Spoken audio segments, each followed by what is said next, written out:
بسم اللہ الرحمن الرحیم۔ آج کی ویڈیو میں ہم دوسرا اعتراض جو امیر معاویہ رضی اللہ تعالیٰ عنہ کی ذات مقدس پر کیا جاتا ہے، دشمنان صحابہ حضرت معاویہ رضی اللہ تعالیٰ عنہ کے والد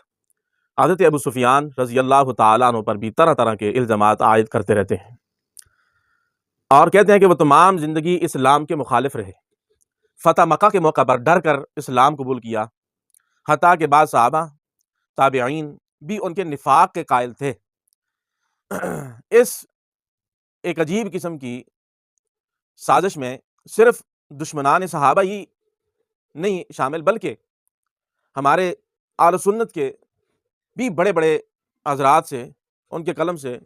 کیونکہ وہ معصوم عن الخطا تو ہے نہیں ہے، ان کے قلم سے بھی چونک ہو گئی۔ اسی پروپیگنڈے کا شکار علامہ ابن تیمیہ رحمہ اللہ، حالانکہ جن کا صحابہ کے بارے میں عشق، صحابہ کا دفاع ایک رقم رکھتا ہے، ایک تاریخ رکھتا ہے۔ منہاج السنہ جیسی عظیم کتاب ابن تیمیہ رحمہ اللہ کا بہت بڑا احسان ہے سمت پر، اور وہ اسی منہاج السنہ میں یہ لکھتے بھی ہیں وقت سارو من المؤمنین، کہ تحقیق وہ مومنین میں سے ہو گئے تھے، اور یہ اصول بھی بیان کرتے ہیں کہ صحابہ کلہم عدول، صحابہ سارے کے سارے عادل۔ لیکن اس کے باوجود منہاج السنہ جلد 4 میں وہ یہاں تک لکھے کہ قد اتفق الناس علی ان معاویہ کان احسن اسلاما من ابیہ ولم یتهم احد من الصحابۃ والتابعین معاویہ بنفاق واختلفوا فی ابیہ، کہ امیر معاویہ رضی اللہ تعالیٰ عنہ کے حسن اسلام پر اتفاق تھا لوگوں کا، اور ان کے اوپر کسی قسم کی تہمت بھی نفاق وغیرہ کی صحابہ یا تابعین نے نہیں لگائی، لیکن ان کے والد گرامی کے بارے میں جو ہے اختلاف ہے۔ اب یہ بات ابن تیمیہ رحمہ اللہ نے لکھ دی، نعوذ باللہ کہ وہ بھی یہ کہنا چاہ رہے ہیں کہ ابو سفیان رضی اللہ تعالیٰ نعوذ باللہ صحابہ میں، تابعین میں ان کا نفاق مختلف ہے۔ تو میں نے عرض کیا کہ یہ ایک اعتراض بھی نقل کیا جاتا ہے۔ اب پہلی بات تو آپ یہاں یہ سمجھ لیں کہ بھائی حضرت ابو سفیان رضی اللہ تعالیٰ عنہ پر تان تشنی کرنا اور اسلام لانے کے پہلے واقعات کو سامنے لے کر آنا اور پھر ان کو دلیل بنا کر ابو سفیان رضی اللہ تعالیٰ عنہ کے خلاف پروپیگنڈا کرنا، ان کو اسلام سے نکالنا، یہ ایک شیطانیت تو ہے، اسلام کی کوئی خدمت نہیں ہے۔ اپنے اور بیگانے سبھی اس میں شامل ہیں۔ ویڈیو بہت لمبی ہو جائے گی، میں حوالہ دے دیتا ہوں، آپ اس میں دیکھ لیں۔ سیر الصحابہ حصہ ششم میں صفحہ 203 اور 208 پر، یہ مطبوعہ ادارہ اسلامیات نارکلی لاہور، یہاں سے یہ چھپی ہے کتاب، اس میں دیکھ لیں کہ کہاں ابو سفیان نے 31 32 یا 36 ہجری میں وفات پائی، عثمان غنی رضی اللہ تعالیٰ نے ابو سفیان کا جنازہ پڑھایا رضی اللہ تعالیٰ کا، اور واقعہ کربلا 10 محرم سن 61 ہجری کو ہوا، تو محی الدین ندوی رحمہ اللہ نے کھیانچ تان کر وہ بھی جو ہے وہ ابو سفیان رضی اللہ تعالیٰ کے کھاتے میں ڈال دیے، جو صفحہ میں نے بتایا اس پہ آپ جا کر پڑھ سکتے ہیں۔ تو ابو سفیان اسلام قبول کرنے سے پہلے یہ سپہ سالار قریش کے تھے، اور اسی کی حیثیت سے وہ اسلام کے مخالف بھی تھے جب اسلام لایا نہیں ہے،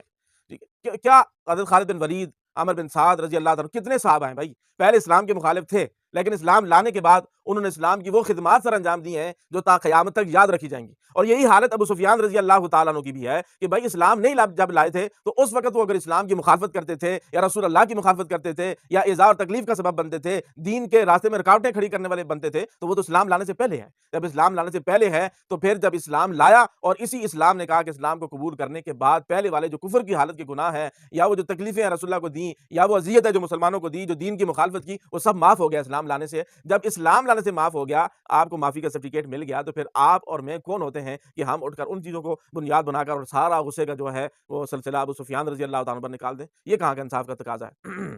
اس طرح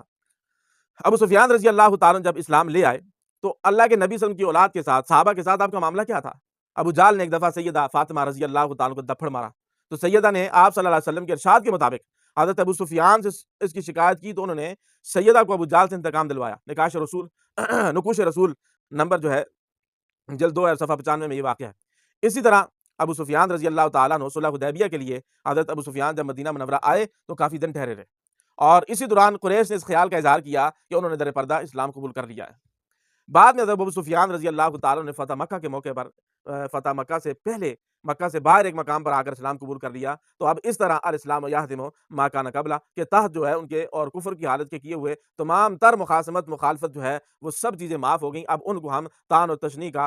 باب جو ہے نہیں بنا سکتے، کیونکہ اللہ تعالیٰ نے بھی اس عداوت کو مودت اور محبت میں تبدیل کرنے کا اعلان فرما دیا تھا۔ عسى الله ان يجعل بينكم وبين الذين عاديتم منهم مودة والله قدير والله غفور رحیم۔ عجب نہیں کہ اللہ تم میں اور ان لوگوں میں جن سے تم دشمنی رکھتے ہو دوستی پیدا کر دے، اور اللہ قادر ہے اور اللہ بخشنے والا مہربان ہے۔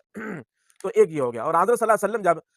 اسلام قبول کر لیا، یعنی ابو سفیان نے جب اسلام قبول کر لیا اور اللہ کے نبی صلی اللہ علیہ وسلم مکہ کو فتح کرنے کے لیے آ گئے، تو آپ بہت خوش ہوئے، اور خوش ہونے کے ساتھ ساتھ آپ نے ابو سفیان رضی اللہ تعالیٰ عنہ کو وہ اعزاز بخشا کہ رہتی دنیا میں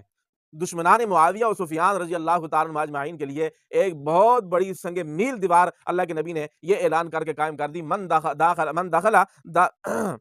دخل دار ابی سفیان فہو آمن، کہ جو شخص ابو سفیان کے گھر میں داخل ہو گیا اس کے لیے امن ہے۔ ابو سفیان کے گھر کو جائے امن قرار دے دیا رسول اللہ صلی اللہ علیہ وسلم نے، اور وہ نفاق میں رہے۔ تو پھر میں بھی آپ سے پوچھ سکتا ہوں کہ اللہ کے نبی صلی اللہ علیہ وسلم کو کیا اس چیز کا اندازہ نہیں تھا کہ ابو سفیان منافق ہے؟ اس کے باوجود فتح مکہ کے موقع پر آپ کے گھر کو امن گاہ قرار دے دیا، اور پھر اس کے بعد ابو سفیان نے آپ کی معیت میں غزوات حنین اور طائف میں حصہ لیا۔ غزوہ طائف